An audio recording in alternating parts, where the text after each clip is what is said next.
I suppose the argument I'm going to present is that we remember the past in a way that reflects our hopes for the future, and we constantly revise the stories that we tell about the past because in the present the past speaks to us in different ways. And perhaps this photograph that I have here, Sean Hillen image, is a good encapsulation of how commemoration travels through time as backwards and forwards, and we can bring together different time periods around an iconic event such as Easter Rising. So you can see here in this picture of the GPO, but it's the GPO as it looked prior to the destruction of Nelson's Pillar, which you can see there. And then you can see Jim Larkin. So when we think of O'Connell Street, we also think of the lockout. And you can also see that the riot police and the contemporary crowds, which kind of conjures up Love Ulster. I don't know if anybody remembers the Love Ulster parade, which didn't go down very well. The attempted Orange Parade. So that's quite an apt image for what I'm going to talk about, which is how we go backwards and forwards in time, thinking around iconic events. So I want to begin by just looking at a couple of talking a little bit about the terms we use, history and commemoration. What do we mean by those terms? How are they different? And then I'm going to look at how the memory of Easter Rising itself, how we remember it, has changed over time. And then I'm going to focus on how we remembered Easter Rising last year, in 2016, the centenary, because I think that's kind of interesting in that it marked a departure in a lot of ways from previous anniversaries, which I hope will come through in the talk. And then I'm going to end by, hopefully on a kind of practical note, by suggesting that some of the ways in which, some of the reasons for a more successful commemoration last year, we could actually draw upon as we face into more difficult commemorations in the next years coming. So that's the kind of the structure of what I want to look at. So let's begin by thinking a bit about the terms, history and commemoration. Well, history, maybe not popular history, but kind of scholarly history, kind of academic history, is really, you can define it as an effort to understand the past on its own terms. It's an effort to objectively understand the past. It's not an argument about the present. The idea is to get a kind of a detached, measured view of the past. It's very much rooted in looking at archival sources, searching for evidence, testing that evidence, thinking about different interpretations, what are the best explanations that fit complicated events, very much about avoiding bias. It's not possible, of course, to completely avoid a bias, but it's about trying to avoid bias. It's about weighing up different explanations, and also, I think importantly, revising what we know. So that's why we write book after book about events like Easter Rising, because we're always coming up with new evidence and thinking about new ways of interpreting it. So that's history. Commemoration is a different beast. It's centred more on the present than on the past. Commemoration is concerned with the values and the lessons that we in contemporary society take from the events of the past. So I think it's much more bound up with emotions and meaning. Themes such as sacrifice and honour are often very important in commemoration. It's less concerned with sort of understanding the past in a dispassionate way. So commemoration, like history, relates to the past, but I think it has different functions. It's about reflecting a kind of the identity of a community. It's about projecting particular political values. It's also about coming to terms with traumatic aspects of the past. A lot of the events that we commemorate are violent events or events of loss, such as the famine. And because commemoration has different functions, it can divide or it can reconcile. And a good example of that is the way in which, in recent years, we've remembered the First World War. So we can have a kind of divisive memory of the First World War, as we do, for example, on parades down the Garvaghey Road, when it's very much an element of a kind of an assertive orange culture. But we can also have ways of remembering the First World War in which we see kind of nationalists and unionists sort of coming together to remember a shared past. So commemoration, I suppose, like history, is pretty flexible. We have a lot of different stories that we can tell. Now, a couple of terms I want to think about next is popular history and collective memory. And here the distinction between history and commemoration gets a bit fuzzier if we think about these terms. So by popular history, I mean history as it's kind of commonly understood by a community. Some kind of pictures here, some examples of popular history. Collective memory is just a term for how communities have a kind of a memory of events, of victories, traumatic events, and whatever the case may be. And obviously in Northern Ireland we have particularly strong popular histories and collective memories. So if you walk around the Shankill, close to where I live, you know, it's really to absorb a kind of, whether you want to or not, it's to absorb a lesson about King William of Orange's glorious revolution, bringing political liberties to Britain. You'll see images of the Ulster Covenant. You'll see many, many images of the sacrifice of Ulster Protestants on the Somme.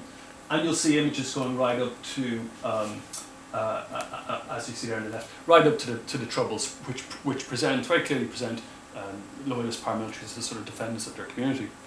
Now, if you take a walk on the Falls, you'll see you know, different images, although none of those images have been changing quite radically in recent years, but you will see images that reflect a kind of a very different popular history.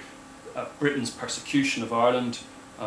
You may see images of the famine as genocide, or not so much now on the Falls Road, but you will see them in other parts of Belfast.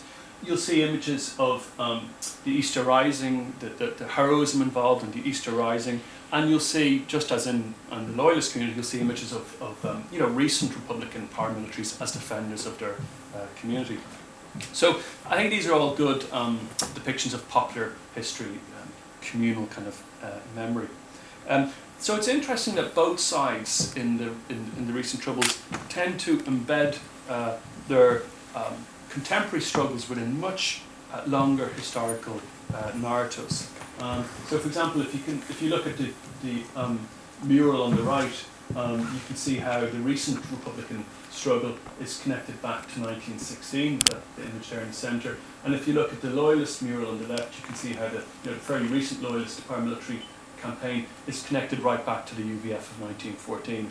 And obviously, the reason Republicans and Loyalists do this is because it gives your particular kind of narrative a credibility if you can root it as part of a longer historical struggle. Now, popular history and collective memory aren't necessarily false, but they distort through a selective telling of history. And I suppose by presenting quite simplistic, clear-cut narratives about a complex past that leaves out nuance and awkward bits and all the kind of the grey areas which makes up real history. And for a long time, professional historians were quite critical of popular history and collective memory. They described them as a myth, and they sort of set out to kind of debunk these popular histories. And the aim was to replace these very biased histories with an objective, or if you like, a true history of the past. And I think the thinking was that if people could be given a balanced understanding of the past, they would become more tolerant. It would lead to kind of reconciliation. They'd become better citizens, rather than underpinning kind of very exclusivist or bigoted opinions. History could promote a more tolerant and flexible sense of identity, and therefore kind of community. But there's been a shift in recent years, which I think is kind of interesting. I mean, historians have long stopped talking about truth, rather than talk about a range of different interpretations. I think historians understand increasingly that they also construct narratives or stories about the past, although obviously they do it in a much more kind of rigorous way, looking at the evidence, using the rules of historical inquiry. But you know, historians also present different interpretations or stories about the past.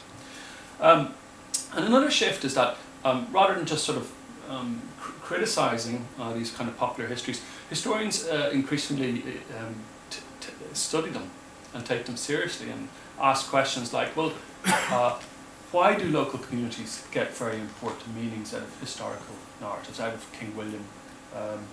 Why, for example, has there been a shift in Loyalist communities from having a lot of images of King Billy to having a lot of images of the Somme? And that raises all sorts of interesting questions. So in other words, historians are kind of increasingly taking seriously communal history, collective identities as a kind of subject worth studying in its own right. Right, at this point I want to turn now to 1916, having sort of looked a little bit about these terms, because when I'm going to talk about Commemoration 1916, to a certain extent we're talking about popular histories, and particularly kind of through state commemoration, quite simplistic kind of narratives of that event. So a starting point might be, well, what do we remember when we commemorate 1916? And I would suggest at least two different things. Firstly, the historical event that took place in 1916. But secondly also what the Rising then came to mean afterwards, which was it came to be sort of synonymous with the struggle for independence. So the whole, in a sense, what happened last year was the whole 1916 to 21 kind of struggle for independence is encapsulated down to that one event. Some people might use other dates. And the other thing which 1916 kind of comes to stand for, I think certainly south of the border for a lot of people, is the achievement of independence by the southern state. So in a sense what happened last year was kind of like, certainly in the south, it was sort of like it functioned as a kind of independence day.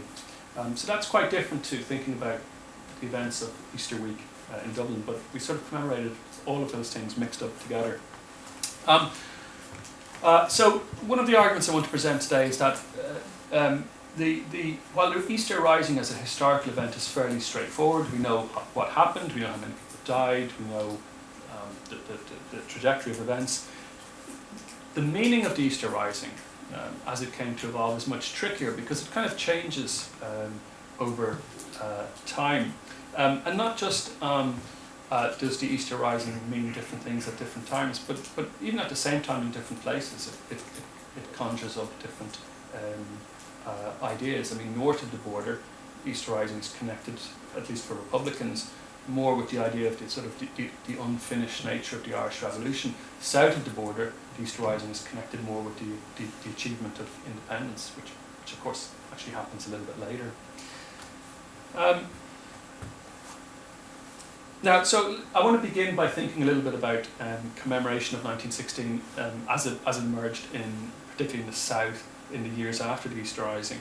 And one kind of obvious point is that the commemoration of Easter Rising was always kind of contested. It was never a straightforward business. And one reason for that is because the legacy of the Easter Rising, which is a kind of a valuable political commodity, was used by the Irish state to project certain values or certain ideas.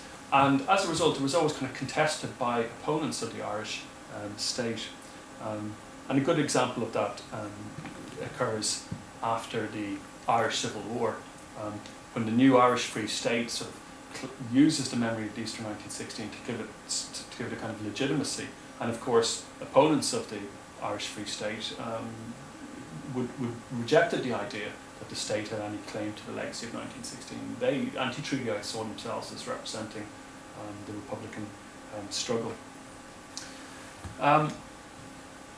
So commemoration of the Rising has always reflected the kind of the political context at a given time, and so it's always thrown up different issues. And I've just got some pictures here that will take us through that idea.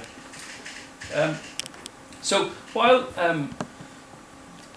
pro-treatyites and anti-treatyites rowed with each other over, if you like, who owned the Easter Rising, both factions kind of agreed, by and large, in creating a kind of an increasingly conservative vision of the Easter Rising in the 1920s and the 1930s.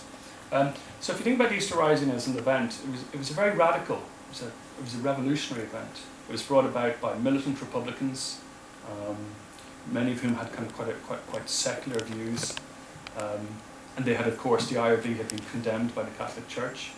Another important group in the Easter Rising is James Connolly's Socialist Irish Citizen Army, another group that would have been much criticised by the Church. And yet what you find increasingly as the 1920s and the 1930s go on is that the Easter Rising is remembered in a much less radical fashion. It's remembered more in a kind of a Catholic nationalist context, and you can see that from these images here. So this image actually on the left would have been in circulation just months after the Easter Rising. And you can see how it presents a quite conservative view of gendered roles. So the rebel there has heroically sacrificed his life for the Republic, but you can see in the background that the role of women is that of a kind of a passive bystander, and framed by the angel, you can see how it's been put into a kind of a Catholic context, and that's quite a different interpretation of the Easter Rising than for example, you would have found from James Connolly or for some of the Fenians. But increasingly, that's the popular way in which the Easter Rising is thought of in the South. This image we have on the right is actually drawn by an Irish volunteer, an IRA activist in Ballykindler concentration camp. It's Freudian slip there, but Ballykindler camp. And you can see how he's also putting what some people would see the struggle for the Republic into a very kind of Catholic nationalist context there, for faith and fatherland and religious imagery. So these images, in a way, encapsulate what did happen, as in the weeks and months after the Easter Rising, the event is put in a very kind of Catholic context. So Patrick Pearse's writings, in which he sort of compares himself to Christ, are circulated. A lot of attention is given to the fact that the Rising's few Protestants converted to Catholicism. The executed leaders were first commemorated by the public at month's mind masses, which occurred after the Rising. And the Catholic Church itself shifted its position from initially leading figures condemning the rebellion to sort of throwing its weight behind the Republican movement by 1918, and therefore collaborating in this presentation of what could have been seen as a radical Republican event in a more kind of conservative context. And so this, in a sense, changes the story of the Easter Rising in certain respects. And one of the themes I want to kind of bring out today is how that story kind of almost goes full circle by the time we get to 2016, when we see a very different depiction of women. But in the 1920s and 1930s, in fact right up to the 1950s, the role of women in the Easter Rising tends to be kind of, to a certain extent, kind of airbrushed out of the picture. And these images here give a kind of symbolically, I suppose, reflect what happened there. You can see the image on the left. Elizabeth O'Farrell's feet can be seen behind Patrick Pearse. And by the time you get to the image on the right, which was reproduced in the newspapers, she's been sort of airbrushed out of the picture. That was a decision made by a newspaper rather than by the state. But something similar happens in the kind of the histories of the Easter Rising that are written in the 20s and 30s. Women get less and less prominence in them, and they become an increasingly unimportant part of the story of the Easter Rising. And we'll look at how that changes a little bit later. By the time you get to 1966, you get a very conservative gendered depiction of the Easter Rising, and these stamps maybe convey that to a certain extent. I mean, obviously it's the images of the signatories of the proclamation, but it's all men. And if you look at some of the big spectacles that were organised for the 50th anniversary, again, they're very kind of, the women are not visible. So, for example, there was a big spectacle at Croke Park, and only men performed in that, suggesting again that the role of women had been kind of overlooked. And also, by 1966, the role of socialists has also been very much overlooked. James Connolly is increasingly presented as kind of a nationalist rather than a kind of a militant socialist. I quite like these stamps on the left. These are the first stamps that were produced to commemorate the Easter Rising, and they're overprints. So there were stamps originally for other purposes, but they've simply been printed over to reflect a kind of to reflect the 25th anniversary. But it's kind of apt because you can see how the Easter Rising is again put in this kind of Gaelic, Catholic kind of context with the map of Ireland and the Celtic cross. The first stamp, which is designed to commemorate the Easter Rising is a little bit later in 1941, and it's this stamp here on the right. And you can see how, well, there's two interesting features of it that I think reflect 1941 rather than 1916 or more than 1916. One is you can see with the use of the Gaelic text there on the left, how translated from the proclamation, from the English in the proclamation, that how the kind of the Gaelic agenda has been advanced, which very much reflects the attitude of De Valera's government. And the other kind of striking image is, the sort of the image of military preparedness, and it's worth bearing in mind the date, 1941. The emergency is taking place, and De Valera's government is very keen to sort of project itself as ready to defend the Irish Republic or the Irish era from all comers, whether it be Germany or Britain. So again, commemoration reflecting a kind of a political kind of a particular moment in time. As we move towards the 50th anniversary, that's a particularly kind of interesting period, because again there's a lot of contestation of what 1916 means. So President De Valera, who you can see there on the left, made a speech concerning the need to achieve a united Ireland. So it's beating the old anti-kind of partition drum, and many people who witnessed 1966 saw it as a kind of a triumphalist, very nationalist kind of event, and some people even went as far as suggesting that it fed into what happened across the border in 1969, even though the evidence of that is fairly thin. But if you look at what Sean Lemass, who's the Taoiseach rather than the President, is saying in 1966, Sean Lemass is presenting a very different Easter Rising.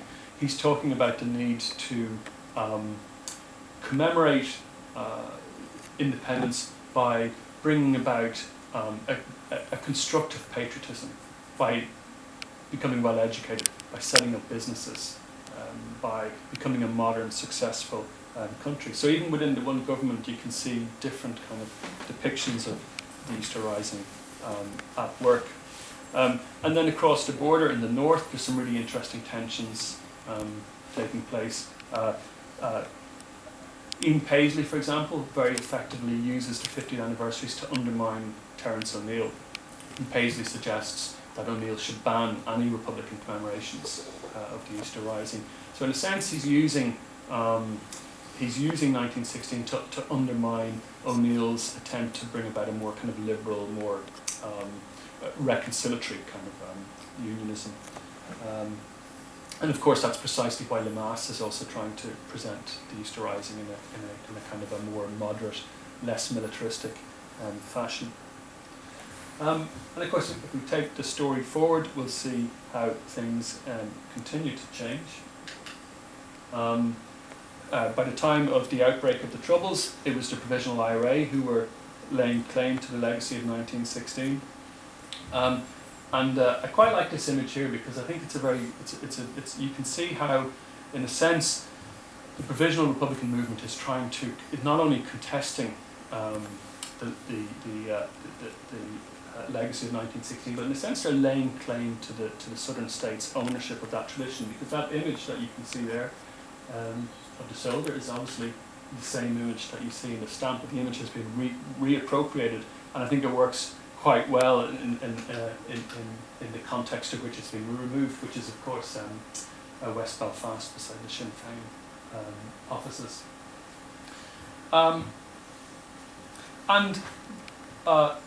The success of the provisional movement in kind of laying claim to the legacy of 1916 led, I think, first to caution, but then to unease and even embarrassment within official circles in Southern Ireland.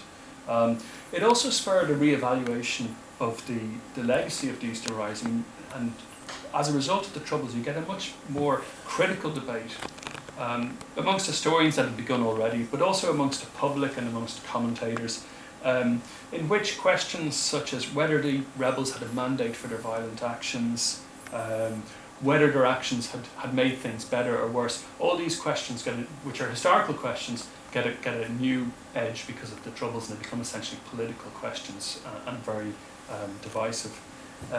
So much so that by the 75th anniversary, it's quite clear that the southern state has become very reticent about publicly commemorating the Easter Rising. There is a ceremony, but it's very low key, it's very quick, and there's a lot of debate within the South about not just how the Rising should be commemorated, but even if it should be commemorated by 1991. Again, it's against the backdrop of the violence that's occurring in Northern Ireland. And a good example then of how the present shapes the past in terms of what's remembered in 1916 is the 90th anniversary. Because you wouldn't have seen that site, armed men, the real Ugly Maharan, if you like, the Irish Army, parading down O'Connell Street. You wouldn't have seen that in the 1970s or the 1980s or the 1990s. That parade is only brought back after the Good Friday Agreement. The government would have said that, well, the soldiers were needed for border duties during the Troubles, but obviously there's something more to it. There's a kind of an unease about having a kind of a militaristic commemoration during the Troubles that begins to dissipate subsequently. In recent years, we've seen a kind of a continuing re-evaluation of the Easter Rising, but I think post-Troubles a much healthier and more relaxed and more historically informed range of interpretations emerging. Partly this is because we have new sources, such as the Bureau of Military History and the military service pensions, and these are lots of accounts by people who took part in the Easter Rising, remembering several decades later what they did, and these have given us a much greater understanding of the kind of complexities of the period. And we also have new interpretations emerging partly as a result of these new sources. There's a greater awareness that some people lost out from the Irish Revolution. Southern Protestants and Northern Catholics, to pick two groups for whom the Irish Revolution didn't end particularly well. There's a greater understanding that there was quite a gap between the radical ideals of the proclamation of 1916 and the kind of conservative state that emerged subsequently. And this is the subject of one of my most recent books, The Abbey Rebels in 1916. I subtitled it The Lost Revolution because it looks at how people such as Helena Maloney, who was a well-known socialist feminist, how they felt that the republic which they had struggled for was not that which emerged in the decades after the Rising under Cosgrave and De Valera. And we've got lots of new perspectives as we get up to more recent times. The role of women, for example, has been given a lot more prominence. The women were literally on the buses last year. And we also have some overlooked victims of Easter week for the first time being publicly commemorated, and I'll say a little bit more about these stamps later, but that's Sean Foster, who was one of the youngest of the child fatalities of Easter week. And I think it would have been too embarrassing to remember someone like this during the 70s or 80s, when it would have been very polarised, when the whole discussion of the Rising was very polarised. So what I want to talk about next is what happened in 2016, because I've given you quite a lot of detail about how the narratives change in different historical periods, and to bring it up to date by thinking about what happened last year. There's pretty much a consensus in the South anyway that the centenary of the Rising was very successful. The view is a little bit different in the North, and I'll talk about that later, and I'd be interested in your views on that. But there was a lot of public engagement with commemoration. A lot of it was really historically informed.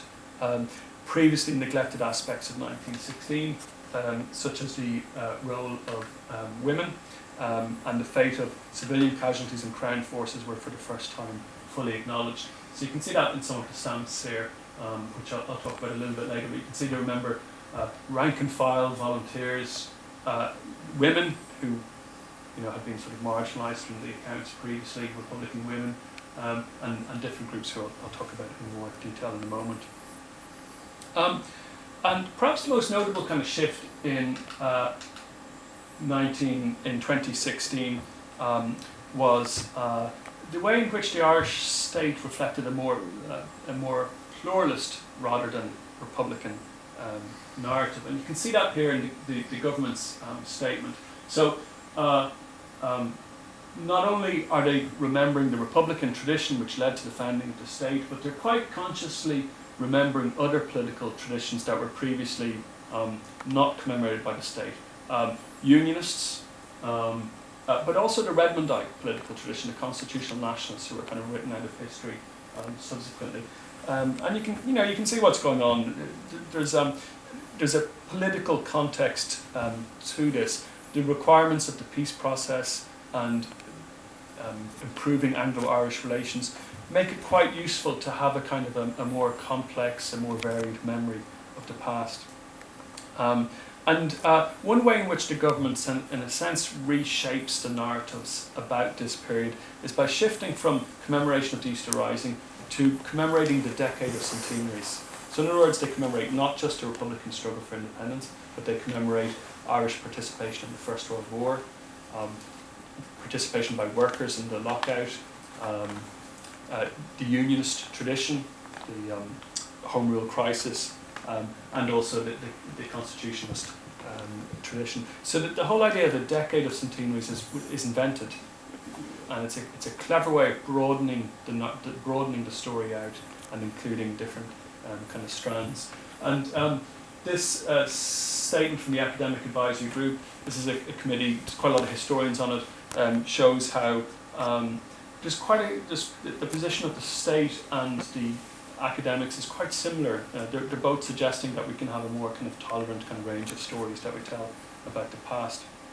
Now, having said that, there's still some kind of tensions in how 1916 was remembered last year, and I just want to talk about those for a few minutes. I don't want to suggest that it was everything there was a complete consensus about how the past should be remembered.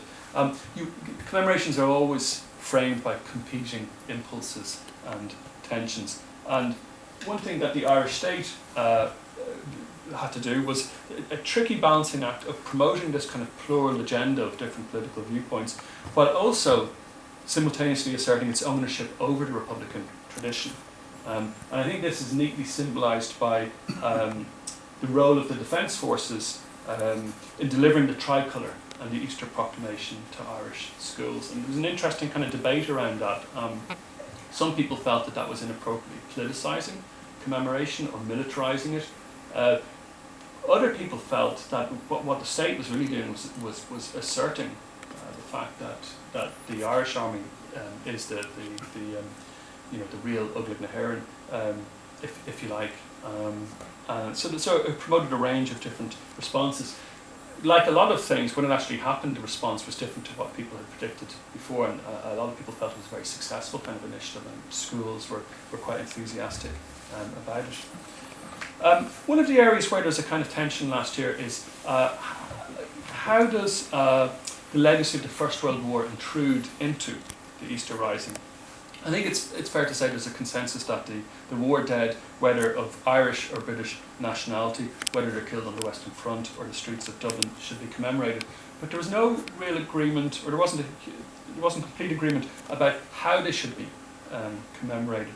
And this was one of the more interesting sites where there was a kind of contested memory of Easter 1916, if you like.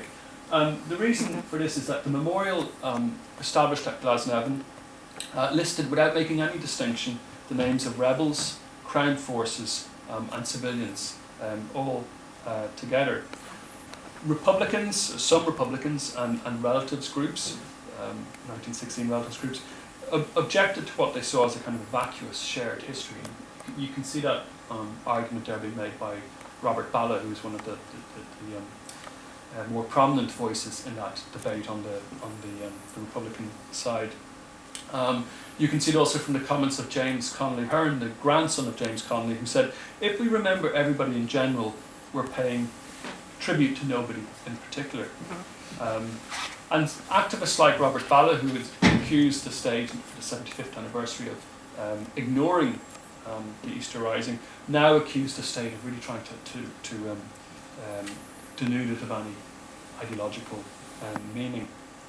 And certainly those concerns got an airing. I don't know if anybody remembers the Ireland Inspires video that came out in 2015, and it was a video announcing the beginning of the 1916 commemorations, which depicted the 1916 as kind of almost as a sort of a feel-good heritage. There was images of the Queen and Ian Paisley and Bob Geldof and Katie Taylor, and there was no images of the destruction of Dublin or the proclamation.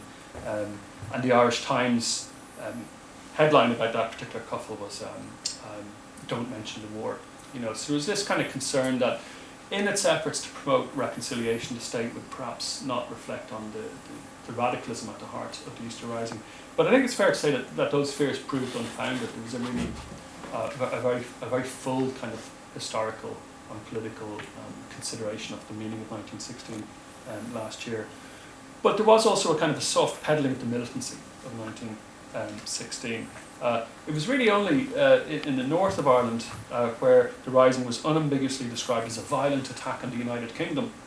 And who said that? Well, it wasn't Sinn Féin, it was actually Arlene Foster, the First Minister, who characterised the Easter Rising as that. So I'll return to that in a moment. Now, I have to declare a kind of a personal stake in some of these issues because I worked as an advisor, a historical advisor to An Post in helping to suggest some of the images that should go under commemorative stamps for 1916. And what struck me was which images provoked a bit of concern and which images didn't. And initially, I thought that maybe having a child fatality would prove quite, potentially could prove controversial, because it could be seen as a kind of a critique of what the rebels had done. You know, the largest number of fatalities in Easter week was civilians, because the Rising took place in a built-up area. But actually, by the time that stamp appeared, the best-selling book of 2016 had become Joe Duffy's book, The Children of the Rising, and there was no real sense that the subject was politicised anymore. Similarly, putting a British Army soldier on a stamp provoked very little comment, partly because this particular soldier was a whistleblower who exposed the murder of Francis Sheehy Skeffington, so few would object to what he had done during Easter week. I'm sure it would have been different if General Maxwell had been put on a stamp. Now, there was a bit of sensitivity around the idea of putting brothers who had fought on opposing sides, one with the Republicans, one with the British Army, on the stamp. And some relatives were concerned about this juxtaposition because of, I suppose, what it's saying politically. And again, it's this idea of is shared history just a kind of a vacuous kind of sense of balance. But in the end, this was where An Post consulted with family members to find a descendant who was quite happy for two brothers to feature on a stamp in this way. And so Michael Malone fought in the Battle of Mount Street Bridge, you can see there on the left, and his brother William Malone died in the Western Front. And the idea really behind the stamp was just to show that even families had divided loyalties, rather than to make a kind of a crass political point of any sort. There was also some criticism of this stamp, which you can see there on Twitter. Twitter's great for getting instant feedback to what happened last year. Some criticism of putting a policeman and an Irish Citizen Army figure on the same stamp. But actually there was a reason for putting those two together. It wasn't this notion of just shared history, as it's suggested here. It wasn't, well, you have a Citizen Army person, so you should put a figure who fought on the opposing side on the stamp on the right. And Sean Connolly himself was killed hours later. And Connolly's death was later remembered by W.B. Yeats, who wrote a poem, and he said, "Who was the first man who died that day?" And he went on to laud Sean Connolly. Of course, Connolly wasn't the first man to die that day. It was Connolly's victim, who again had been sort of erased from history, because it's only last year that for the first time policemen and soldiers were formally commemorated. So again, it's this kind of retrieval of memory, which I find very interesting. And while some people didn't like the juxtaposition of the two together, interestingly, in a kind of an unplanned part of the ceremony, the families of Connolly and O'Brien actually came together in the ceremony. So the ceremony had been organised by a small group of policemen to remember, Irish policemen to remember the policemen who fought in the served in the DMP, and the family of Connolly had sort of spontaneously joined in the ceremony, which is, I think, a really good example of what worked well about 2016, that you could suddenly have all these different stories retrieved from the past and different perspectives without it necessarily being politically contentious. So perhaps one of the reasons why 2016 worked was because there was a kind of a complicating of the narrative, to use the term used by Katrina Crowe, the archivist. And there was a kind of restoring to collective memory. That term, again, we began with very narrow collective memories on the Falls Road and the Shankill. There was a restoring to collective memory of a much wider variety of Irish identities. So we could remember Catholic nationalist policemen, like O'Brien, as well as the heroes, if you like, of the Easter Rising from the Republican point of view. And again, I don't want to give the sense that this was a completely uncontested affair. There were a number of kind of debates. I'll talk about this image in a moment. Some Republicans felt that the idea of an inclusive memory implied a kind of a moral equivalency, that the state wasn't taking stands. The academic advisors to the government would dispute this. They in fact had anticipated this kind of issue, and they stated that the commemoration should be inclusive, so it should encompass all different groups, but the state shouldn't be expected to be neutral about its own existence. The aim should be to broaden sympathies without abandoning loyalties. I think that's quite a nice way of putting it. You can have empathy with different viewpoints without endorsing a particular viewpoint. And then at the other end of the political spectrum, you had some people who had long been maybe critical of the Republican physical force tradition, and they're very uneasy about the scale of what happened in 2016, because in a sense, what the state had done is they had really reasserted the centrality of the Easter Rising to the achievement of Irish independence. And then there were other people who probably felt that both sides should move on, and a lot of this is after the Good Friday Agreement, is kind of refighting the last war. These debates are bound up with the Troubles rather than the history of 100 years ago. But I think what you see is a kind of a sort of a negotiation of the memory of 1916 last year and all these little ceremonies and responses to various shows on television, for example, such as Notre Dame's 1916 documentary, an RTE centenary concert. And what struck me was how 2016, the centenary, managed to combine a range of different viewpoints. But also, it didn't see the replacing of a kind of a nationalist or Republican viewpoint with a kind of a pluralist one, but rather them all kind of jostling for attention. And my sense from spending a lot of time looking at Twitter, was that the narratives which had a clear kind of nationalist perspective were actually more popular by and large in terms of the public reaction they evoked. The centenary also threw up some unresolved questions. So maybe there's an agreement that we should remember the First World War, but how should we remember the soldiers who died serving in Ireland, whether of British or Irish nationality? Should, for example, the names of Black and Tans be inscribed in the memorial at Glasnevin in 2020? They're not easy questions. And how should the First World War itself be remembered? And again, you can see these agendas play out in some of the commemorations that took place. So the image on the left, which was given to me by Padraig Yates, who was involved in the SIP2 commemoration of 1916 at Liberty Hall. They requested permission to display the image at the top, which you can just about make out there, which is a very iconic image of James Connolly strapped to his chair being executed by British soldiers. It's one of the most emotive kind of moments of the events of Easter week.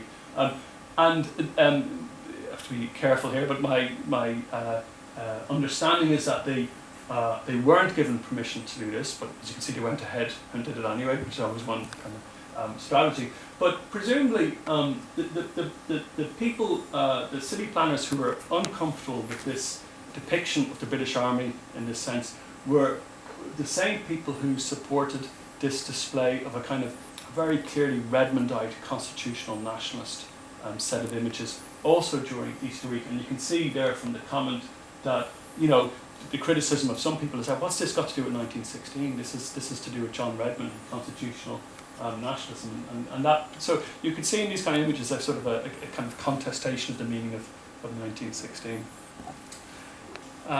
Okay, you'll be pleased to hear I'm going to start winding towards a conclusion shortly. Before I do, I just want to mention, say a little bit about Northern Ireland. So as you can see, there are some kind of disputes in the south, but I think they don't really compare to what happens in the north. Just look at this image here.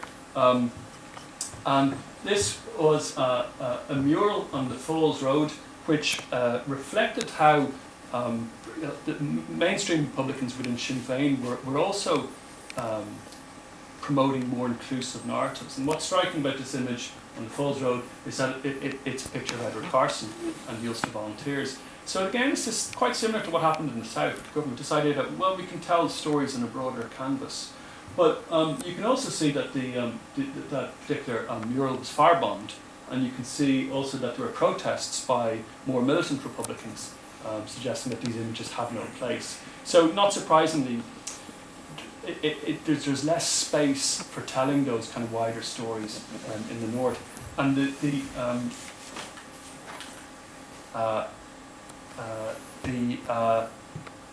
problems were even more obvious on the unionist side in many respects. So none of the unionist parties, so far as I know, participated in the commemoration of the Easter Rising. The commemoration that did take place was primarily organised by Republican parties, mainly by Sinn Féin. So unlike in the south, it occurred within a quite politicised sphere. Now, Arlene Foster did attend one event organised by the Church of Ireland in Dublin, but it was made very clear by all that it wasn't a formal commemoration, that it was a historical reflection. The Ulster Unionist Party, as far as I know, only went down south to participate in a commemoration which commemorated the British war dead and policemen rather than the Republicans. So again, very partial, very selective kind of commemoration. And the reason given by unionist politicians for this was that 1916 was a violent, or some even used the term a terrorist, attack on UK democracy.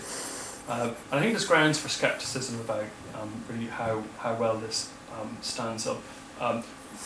Unionists, by and large, unionist politicians didn't have a problem commemorating the Ulster Volunteers and their gun running. So against this notion of selective narratives, just remembering one side, which I feel isn't very useful. And then more broadly, I mean, many states emerge from revolutionary struggles. So I think if you're going to say, well, we can't commemorate the Irish Republic because it emerges from a revolutionary struggle, well, you probably need to apply that to a long list of countries, the United States, Israel, the very long list, everywhere where nations broke away from empire.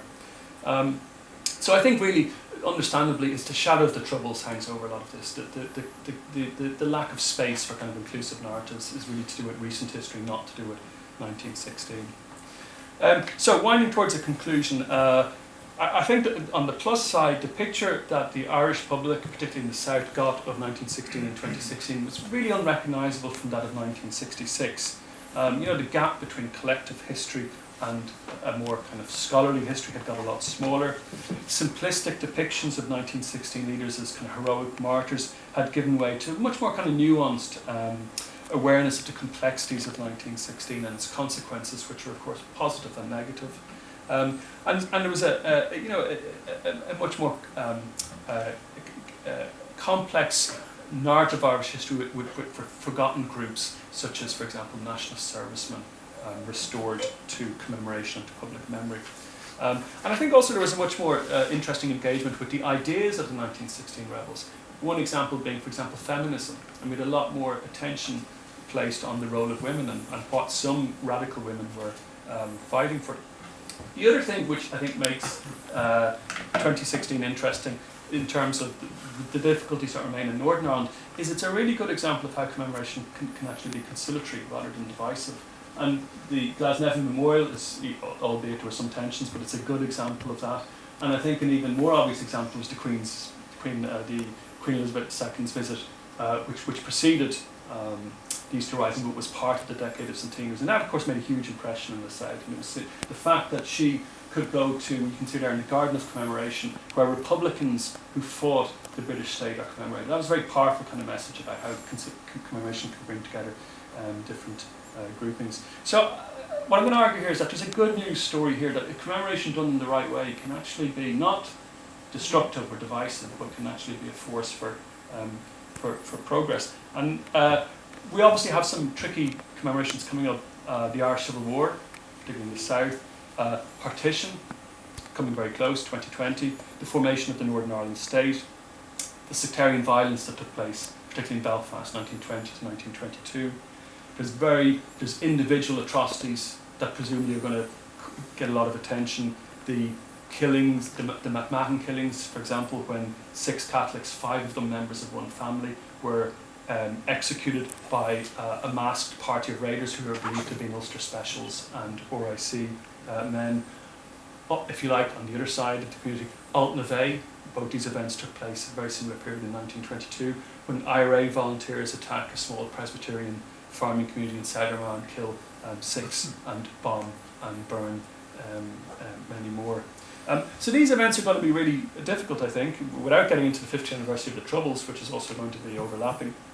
So I just want to make some very brief suggestions as to maybe are some aspects of what made 2016 work quite well, how they could be used or developed for these difficult anniversaries that are coming. Well, one obvious point is that the reason why 2016 could be more successful is that the political context had changed, and that given the success of the peace process and so on, there was much less at stake in how 1916 was remembered.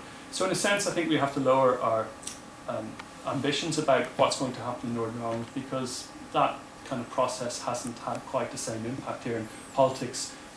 History remains much more politicised. I think that's just a fact, and that's not going to be looking any different in 3 years' time.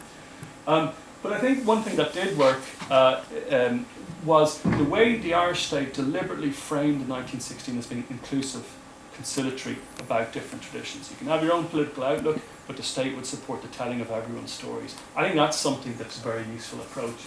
The commemorations also worked because they're genuinely popular. I mean, the government can frame any narrative it likes, but the public have to sort of buy into it for it to have any kind of meaning. And as you can see from this image here of what happened on Easter Monday, there was an enormous kind of public engagement in the commemoration. I think that's important. The government put a lot of effort into funding museums, exhibitions, new museums were established, and also through initiatives such as the Bureau of Military History and the Military Service Pensions, in making historical information about the past accessible. And I think that's another thing which can be done.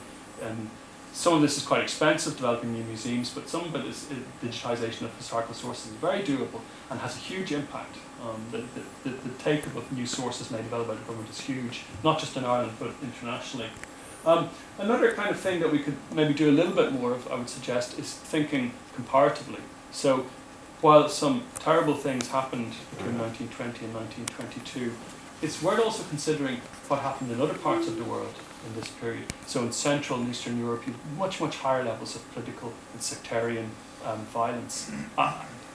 In response to quite similar situations where sort of empires were beginning to fragment and new nation states were emerging. Another comparison, perhaps, in terms of the Irish Civil War, the Finnish Civil War, 20 times more people were killed in the Finnish Civil War than the Irish one. And so that suggests that maybe, as well as remembering the terrible things that happened, we could also think about how it could have been worse, and think a little bit about, well, why was violence relatively restrained in this period? Ireland's revolution was not a particularly violent one. In fact, had an unusually low kind of rate of violence. And the final point I would just throw in there